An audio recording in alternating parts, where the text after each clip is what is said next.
pagi Bapak Ibu sekalian. Assalamualaikum warahmatullahi wabarakatuh. Hari ini Bapak Ibu sekalian, saya akan menyampaikan materi tentang swamedikasi dan hari ini adalah dengan tema untuk swamedikasi terhadap demam. Nah, mungkin Bapak Ibu belum pernah mendengarnya Bapak Ibu tentang istilah swamedikasi itu seperti apa. Nah, mari kita belajar bersama-sama ya Bapak Ibu. Nah, jadi swamedikasi itu bahasa Indonesia ya Bapak Ibu. Swamedikasi adalah salah satu upaya yang sering dilakukan oleh seseorang dalam mengobati gejala sakit atau penyakit yang sedang dideritanya tanpa terlebih dahulu melakukan konsultasi kepada dokter. Nah, itu mungkin agak panjang. Singkatnya adalah swamedikasi itu adalah praktek memberikan obat atau memilih obat-obatan tertentu untuk mengatasi beberapa jenis penyakit atau tanda dan gejala penyakit melalui diri sendiri tanpa adanya resep dokter, Bapak Ibu. Jadi misal di rumah ada yang sedang mengalami demam atau Bapak Ibu sendiri mengalami pusing, nah Bapak Ibu memilih jenis obat-obatan tertentu tersendiri dan itu Bapak Ibu hanya datang ke apotek dan membeli dengan sendiri tanpa adanya resep dokter. Nah, itu adalah praktik swamedikasi. Jadi Bapak Ibu perlu tahu bahwa praktik swamedikasi itu ternyata benar adanya dan boleh dilakukan ya Bapak Ibu.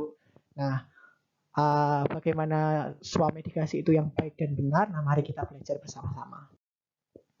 Jadi untuk di KKN PPM Kebun Bayat tahun ini kami akan memberikan materi swamedikasi terhadap 3 jenis penyakit Bapak Ibu.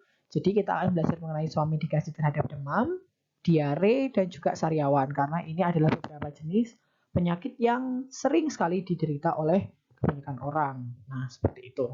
Nah, untuk yang hari ini Bapak Ibu belajar bersama-sama mengenai swamedikasi pada demam. Ya, sangat khusus untuk pada demam. Nanti untuk yang sariawan dengan diare kita bahas di 2 minggu ke depan. Jadi hari ini kita akan membahas swamedikasi demam, yaitu ada pendahuluan, terapi non obatnya seperti apa, kriteria eksklusi, dan terapi obatnya sendiri atau swamedikasi itu sendiri pada demam. Nah, sebelumnya kita akan mengetahui dulu Bapak Ibu apa itu definisi dari demam. Jadi demam adalah kondisi di mana tubuh mengalami peningkatan suhu dari batas normalnya. Jadi misalnya Bapak Ibu normalnya manusia itu nanti adalah rentang segini sampai segini suhu tubuhnya. Nah, kalau di atas dari rentang normal tersebut, nah itu bisa dikatakan sebagai kondisi demam. Nah, berapa sih Mas suhu tubuh yang normal dari setiap orang? Nah, mari kita belajar.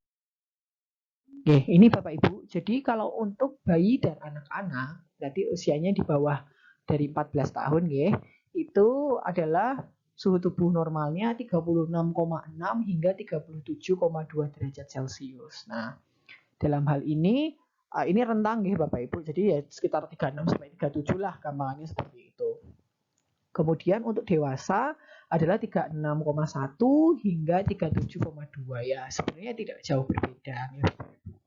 Kemudian untuk lansia sendiri biasanya 36,2 saja, jarang mengalami sampai ke 37 derajat. Biasanya 37 derajat sudah dianggap demam untuk orang-orang berumur lansia. Nah, lansia itu adalah orang-orang yang memiliki usia di atas 65 tahun. Seperti itu Bapak Ibu. Jadi kalau ada misalnya sebagai contoh, saya usianya kan sekarang 21 tahun Bapak Ibu, berarti dewasa.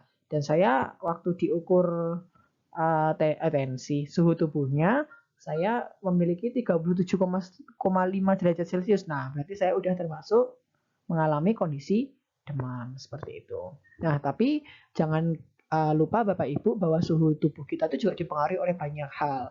Misalnya saja intake air putih kita, kemudian kondisi di luar, misalnya panas terik di luar seperti itu. Nah, itu juga bisa mempengaruhi dari suhu tubuh kita. Jadi pastinya kalau kita lagi keluar dan lagi kondisinya sangat panas sekali, nah itu berarti kita juga bisa mengalami kenaikan suhu tubuh kita kalau diukur ya Bapak Ibu.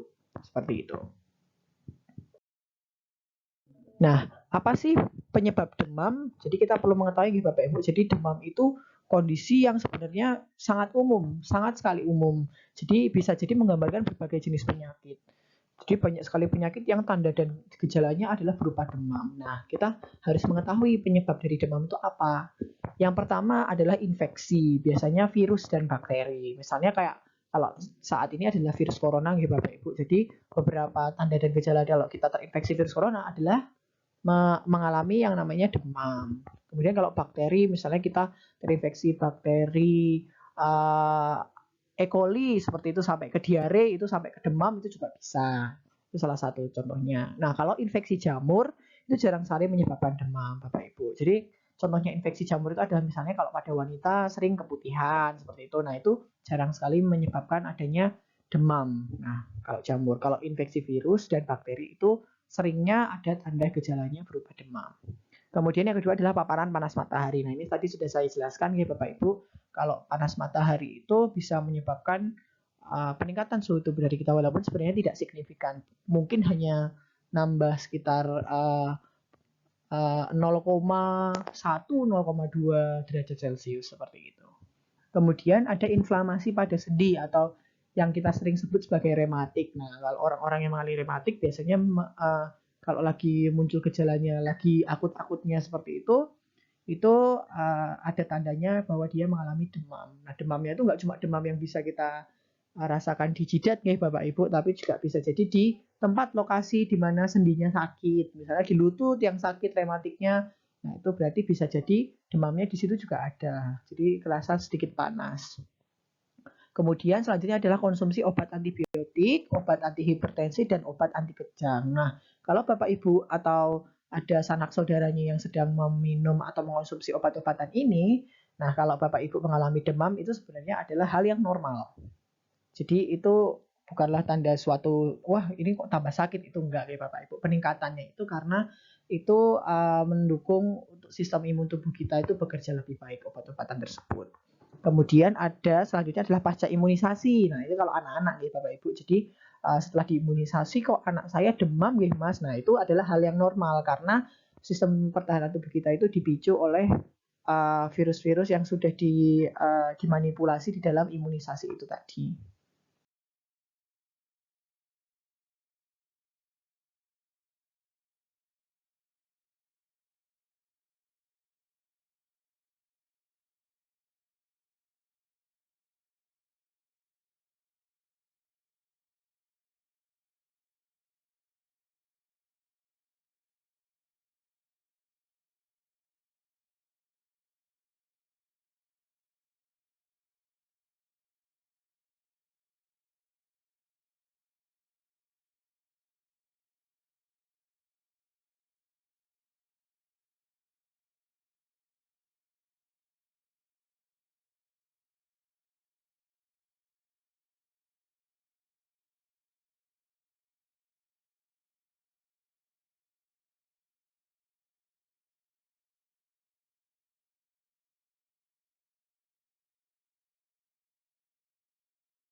Nah, selanjutnya ini Bapak Ibu kita akan belajar mengenai kapan sih kondisi demam Mas yang harus segera dikasih ke fasilitas kesehatan. Berarti tidak diswamedikasi nih Bapak Ibu, tapi harus segera dibawa ke dokter.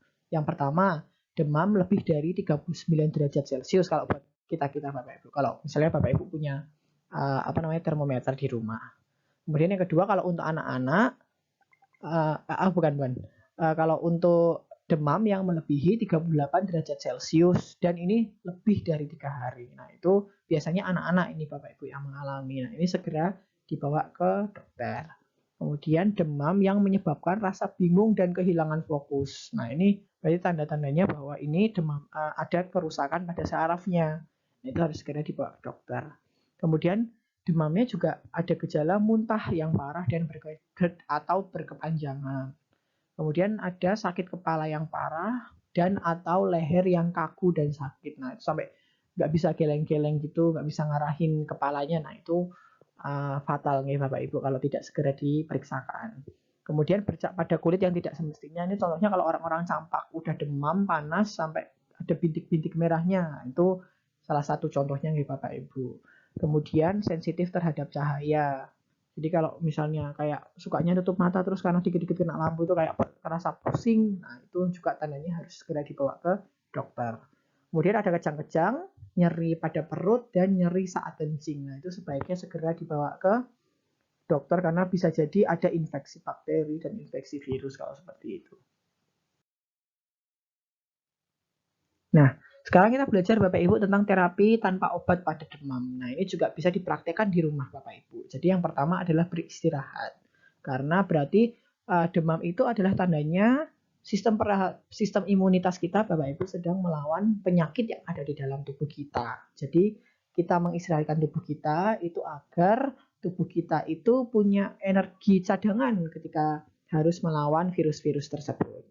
Kemudian perbanyak intake cairan. Contohnya adalah air putih. Ya, bukan contohnya, ini seharusnya adalah air putih. Supaya kalau biasanya orang demam itu dehidrasi nih Bapak Ibu. Jadi cairannya tidak kurang, apalagi kalau yang sampai berkeringat seperti itu kan mengeluarkan cairan terlalu banyak. Nah, itu bisa mungkin diberikan minuman supaya suhu tubuhnya pun juga ikut turun kalau kita mengonsumsi air putih. Nah, akan tetapi ada catatan Bapak Ibu bahwa kita harus menghindari minuman yang beralkohol dan juga minuman mengandung kafein. Contohnya seperti kopi dan teh. Jadi jangan dikasih teh atau kopi sebenarnya kalau orang-orang yang lagi demam karena justru akan menyebabkan cairan itu mudah keluar dari tubuh kita. Kemudian adalah kompres dengan air pada suhu normal. Jadi kebanyakan kan kita bingung ya Bapak Ibu yang benar tuh dikasih apa namanya? Dikompresnya tuh air hangat atau air dingin gitu, Mas. Nah, sebenarnya kalau di sekolah yang saya pelajari nih Bapak Ibu sebenarnya itu bisa ada beberapa kondisi yang bisa pakai air hangat, ada beberapa kondisi yang harus pakai air dingin. Akan tetapi kalau untuk demam pada biasanya gunakanlah kompres dengan air suhu normal, air air hangat-hangat kuku seperti itu Bapak Ibu. Nah, itu bisa digunakan untuk mengompres. Nah, sekarang kita belajar tentang terapi tentang obat atau yang kita sebut swamedikasi itu sendiri ya Bapak Ibu. Jadi kita akan belajar mengenai penggunaan paracetamol, ibuprofen, dan juga aspirin. Nah, ini yang gampang banget kita temuin di toko-toko, di apotek sekitar kita. Yang pertama adalah paracetamol. Nah, kalau paracetamol ini yang paling benar-benar sering banget kita jumpai dan sebenarnya penggunaannya paling luas untuk digunakan. Akan tetapi Bapak Ibu perlu tahu bahwa paracetamol itu nggak boleh untuk anak di bawah 1 tahun yang pasti. Itu yang harus diingat ya Bapak Ibu. Nah, ini ada aturan pakainya Bapak Ibu. Jadi kalau dewasa gunakan minumnya itu paracetamolnya 500 mg 4 sampai 6 jam sekali. Nah, biasanya Bapak Ibu kalau udah beli tabletan atau kapsulan kayak gitu tuh udah 500 mg biasanya Bapak Ibu. Jadi bisa dilihat aja itu kalau udah beli dilihat berapa gram per kapsul atau per tabletnya seperti itu. Biasanya sih 500 gram. 4 sampai 6 jam sekali itu berarti otomatis dalam satu hari 24 jam kita bagi 4 atau 6 jam. Berarti kan sekitar 4 sampai 6 kali sehari kan Bapak Ibu. Tapi amannya sih menurut saya sekitar 2 kali sehari itu udah cukup. Saya biasanya kalau misalnya pusing atau lagi demam itu minum paracetamol cuma sekali aja 500 mg dan saya rasa udah cukup membantu tubuh saya untuk jauh lebih baik seperti itu. Nah, ini kemudian untuk anak kurang dari 2 bulan dan anak kurang dari 2 bulan itu adalah 10 sampai 15 mg tiap 6 sampai 8 jam satu kali. Nah, ini sebenarnya agak ribet nih Bapak Ibu seperti itu. Jadi untuk anak-anak saya sarankan sih sebenarnya menggunakan paracetamolnya 250 mg. Nah, tapi sebenarnya kalau lebih prefer lagi saya menggunakannya ibuprofen kalau buat anak-anak seperti itu Bapak Ibu. Nah, sekarang kita belajar ke ibuprofen. Nah, kalau ibuprofen Bapak Ibu gunakan dosisnya lebih kecil dibandingkan dengan paracetamol. Nah, ibuprofen ini kalau untuk dewasa adalah sebesar 200 sampai 400 mg per 4 sampai 6 jam sekali. Jadi sama ya Bapak Ibu, sekitar 4 kali sampai 6 kali dalam sehari dengan dosis yang 200 sampai 400 mg. Nah, itu biasanya ibuprofen yang kapletan itu sekitar 200 mg kalau yang saya tahu. Seperti itu. Kalau untuk anak-anak, Bapak Ibu 10 mg per kilogram berat badan. Jadi misalnya ya Bapak Ibu punya anak usia 6 tahun, berat badannya ada 15 kg. Berarti 15 kg dikali 10. Jadi Bapak Ibu berikan dosisnya ke anaknya adalah 150 mg tiap 6 sampai 8 jam sekali. Seperti itu. Nah, kalau ibuprofen ini saya sangat sarankan buat anak-anak utamanya seperti itu. Nanti kita akan belajar Bapak Ibu apa aja contoh-contoh obat ibuprofen itu. Kemudian ini aspirin. Aspirin ini adalah terapi obat buat demam dari zaman dahulu kala Bapak Ibu sudah ada. Akan tetapi yang perlu kita ketahui adalah aspirin ini sebenarnya tidak bisa untuk orang-orang dengan MAH atau orang-orang yang punya asam lambung tinggi karena aspirin ini cukup memiliki bahan kimia yang berbahaya bagi lambung kita karena itu melukai lambung kita. Jadi, tapi kalau Bapak Ibu nggak punya MAH, buatan apa-apa menggunakan aspirin. Jadi kalau pakai aspirin Bapak Ibu aturan pakainya adalah sebesar 325 sampai 600 mg. Jadi lebih besar Ibu, Bapak Ibu dosisnya. Nah, kalau saran saya sih biasanya sekitar 500 mg saja. Itu tiap 4 jam sekali seperti itu sampai demamnya itu habis atau sampai demamnya itu berkurang seperti itu. Nah, ini Bapak Ibu untuk paracetamol indikasinya adalah demam, nyeri ringan sampai sedang. Jadi seperti misalnya Bapak Ibu sakit, nyeri di bagian kepala, pusing seperti itu. Nah, ini biasanya kalau di kedokteran gigi juga sering dipakai setelah operasi cabut gigi. Nah, akan tetapi Bapak Ibu perlu ketahui bahwa paracetamol ini harus digunakan secara hati-hati terutama orang-orang yang memiliki penyakit di hatinya atau fungsi ginjalnya seperti itu karena paracetamol yang berlebihan dosisnya itu dapat menyebabkan kerusakan hati ya Bapak Ibu. Jadi perlu sekali hati-hati dengan menggunakan paracetamol. Nah, ini kita tahu efek sampingnya ini ada ruam kulit, kelainan darah, hipotensi, tapi ini sebenarnya sangat jarang ya Bapak Ibu. Yang efek samping yang sering terjadi adalah kelainan pada hati, tapi ini biasanya orang-orang yang memang sudah memiliki kelainan hati terlebih dahulu. Seperti itu. Apalagi yang orang-orang mengalami overdosis.